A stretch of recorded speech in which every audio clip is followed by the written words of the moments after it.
love it. I love it. I love it. Look at this. This is the greatest thing I've ever seen. Hey, I'm not surprised. What's up, guys? Leighton here for UFC Gambling Addicts. Back with an episode of The Insight for the card approaching on Saturday. As always, I want to get straight into this. So as always, I'm not telling you, don't bet against these people. Don't pick their opponents. If you're betting on any of their opponents, still stay with your picks. I'm not telling anybody to bet on these people. It's just my personal feeling for Saturday. So if you agree with whatever I say, cool. If you disagree, that's also cool. We're not inside the octagon, so all we have is an opinion. And yeah, so let's get into it. We'll start with the underdogs. These are my two favourite underdogs for this card. That will be Mueller and Cub Swanson.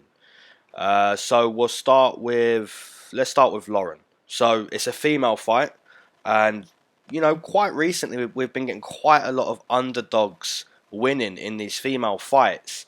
Beth Correa was a pick I made a few weeks ago, and she was like a plus 250. She done very well in that fight. You look at this fight. I'm not gonna disrespect JJ Aldrich because she is the more polished striker in this fight. She's a black belt in Taekwondo, I believe. And if you look at some of her fights, man, she is showcasing good fundamentals when it comes to striking. Now, you take a look at her last fight against Maycee Barber. Maycee Barber, primarily a girl who wants to grab a hold of you, grapple you. Maycee Barber really proved a lot to me in that fight because she was able to catch JJ Aldrich in that second round with some power strikes, and Aldrich did not look game after that. So Lauren, she has good head movement.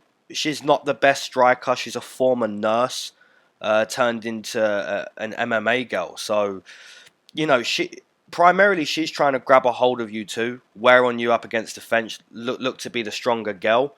But I think she's gonna have better striking in this fight coming up.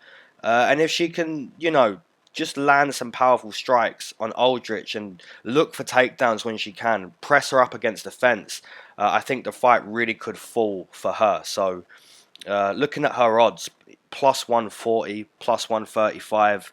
And obviously, the line has a slight input into my pick, obviously. But I always make my picks before I look at the lines. And initially, I was leaning towards Aldrich. But then, I started to really think about who Lauren Mueller is as a fighter. And you look at Aldrich's last fight against Maycee Barber, there's similarities between Lauren and Maycee. So I think if Lauren can just be a better version of herself, I think this can be a very close fight. Cub Swanson. This, I'm not going to lie. This pick takes a lot of faith. And I'm sure, as we can see by the line of Kron, a lot of people are taking Kron. And that's completely fair too.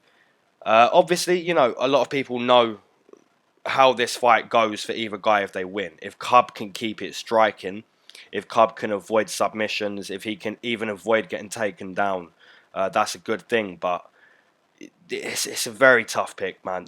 A lot of faith is going into the Cub pick.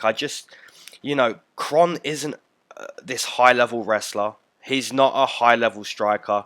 He is an extremely high-level jiu-jitsu practitioner. Now, if he can get the fight to the mat, which maybe most likely probably will hit the mat at some point, he has an extreme chance of subbing Cub. But say he gets the fight to the mat late second and they're sweaty, and Cub can see the finish line of that second round the way he could with Brian in the first.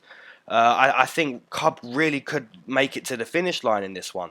Now, I have seen a few people say, well, if Brian could sub Cub twice, then I think Kron can sub him. Now, my answer back to that would be, if you go rewatch that fight, Cub looks a little bit surprised how Brian is standing and just going toe-to-toe with him. Brian is a big boy in there. And I feel he definitely surprised Cub with his boxing, his kicks. I think he really did he hung in there with Cub. He surprised him on the feet. I don't think Kron's going to do anything near what Brian could do on the feet. So in most ways, this is a much harder fight for Kron than it was Brian Ortega. Two very good jiu-jitsu practitioners.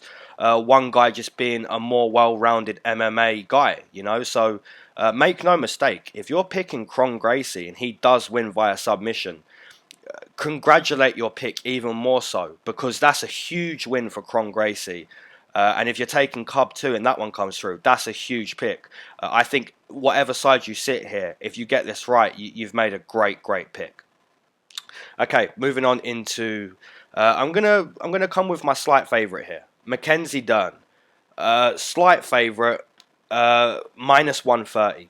Now the reason I like her line is because we saw in Amanda's debut against Emily Whitmire, very grapple heavy. She's also a black belt, Amanda Ribas, so her game appears to be grapple.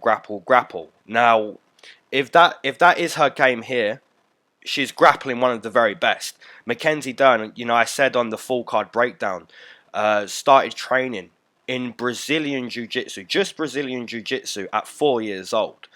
She started entering adult competitions in Brazilian Jiu-Jitsu at 14. She has 24 years experience just on the mat.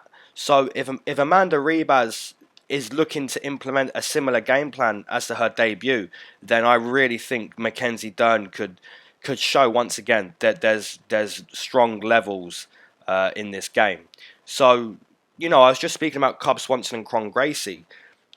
Cub's game isn't to grapple. Amanda Ribas, her game could be to grapple. We saw that in the debut. So I feel this fight will most likely have more grappling and grappling much quicker than Cub Swanson and Kron. So I feel if I'm right here, I think Mackenzie Dern's going to show us, look, grappler versus grappler, I'm a better grappler. So now, Mackenzie Dern, her price has been jumping everywhere. It's been mad all week. It now lies at the best price you can get on her is minus 125. But I think even minus 130 is a very playable line if you're leaning towards Mackenzie Dern. Now, parlay builders, two names. I'll give you Davison Figueredo and Nico Price. We'll start with Figueredo. Minus 200, minus 190, minus 180. Best price you can get on him is minus 175. But yeah, I like him. I really like him in this fight. Tim Elliott is coming off of a layoff. Tim Elliott is a veteran. He is experienced. But I just think Tim Elliott's more of a confusing guy. He's more confusing than effective. Now, he was extremely close to beating Demetrius Johnson. Tim Elliott's game is to take you down, sub you, just be extremely unorthodox on the feet for the time the fight isn't in the clinch. But I think Davison Figueredo has a strong background in karate. He's going to be able to really pick his shots on the feet. And something I mentioned on the full card breakdown was Figueredo did suffer his first loss against Formiga and came back and looked so good against another guy who has very good grappling, just like Formiga. So Figueredo shown me he's shown me a lot before that loss, and he's shown me a lot just in that return fight. So I think he is a very good scrambler himself. If Tim Elliott looks to take him down, Figueredo could even end up on top. So I really like Davison Figueredo at minus 200 to be a very well-rounded guy in there against Tim Elliott, and to land the more significant strikes on the feet and to compete in the clinch. Okay, Nico Price. Now, this line is slightly confusing me. We have Nico Price now down to a minus 140. So a lot of money is going on James Vick. So I know for sure when I speak about this fight, there is a strong 30 to 40% of people listening right now that disagree. But that's fine. Nico Price, I really like him in this fight. Now, James Vick, 3 losses in a row, 2 of them being devastating TKOs, and one of them being basically 15 minutes of getting beaten up by Paul Felder. Now, James Vick is stepping up to 170. I just think this is a horrible debut fight at 70. Nico Price is an absolute madman. You know, you just have to look at all of his fights. Just look at all of the opponents. No fight has gone the distance. Nico Price looks to finish you or he gets finished. I'm just going to read off all of his opponents. Brandon Thatch, Alex Morono, Alan Jaban, Vicente Luque, George Sullivan, Randy Brown, Al Hassan, Tim Means, Jeff Neal. All of these guys have got inside the octagon with Nico Price, and none of those fights went the distance. And I strongly believe over half of those fights didn't go the distance because Nico Price is a madman. Now, it either works beautifully for Nico Price or it doesn't work beautifully. You know, most of the time he is behind in his fights, but the guy is always looking to finish. I mean, look at the fight against Alex Morono. He finished like 1 second before the round went. Like, he basically finished that fight when the bell was going. He is always looking to finish the fight. So I think a better bet on James Vick would be TKO. Because I think if James Vick wins this fight, I really don't see it being 15 minutes of James fighting his fight. You know, fighting at a distance, popping a jab, implementing a few kicks here and there. I don't see him winning by length and height in this fight.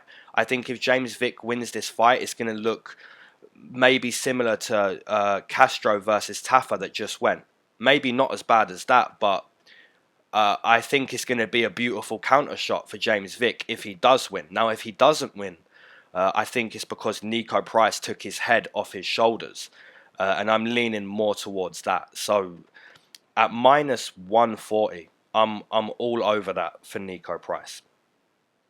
Okay, moving into the most confident pick of this card.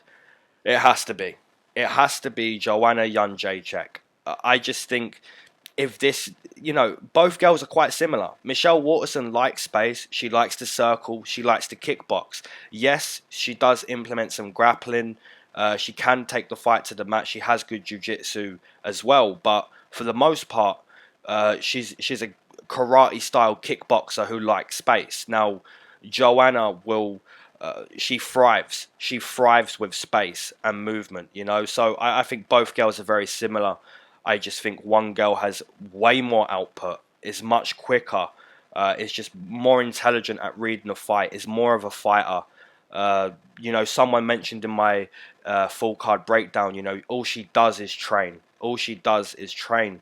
And I just think that's what Joanna's about, man. You know, 6-time world Muay Thai champion. She is one of the best, you know, despite those losses to Rose and to Valentina at 25. I think she's still one of the very best. I'm sure all of us are a little bit worried about the weight cut and the news coming out with that. But if this fight does take place on Saturday, my most confident pick would be Joanna. Okay, guys, as always, put down your favourite underdogs, your parlay builders, your favourite slight favourites or your favourite heavy favourites, everything. Put it down in the comments. Let's all have a chat for these final 2 or 3 days. And yeah, appreciate you all. Peace.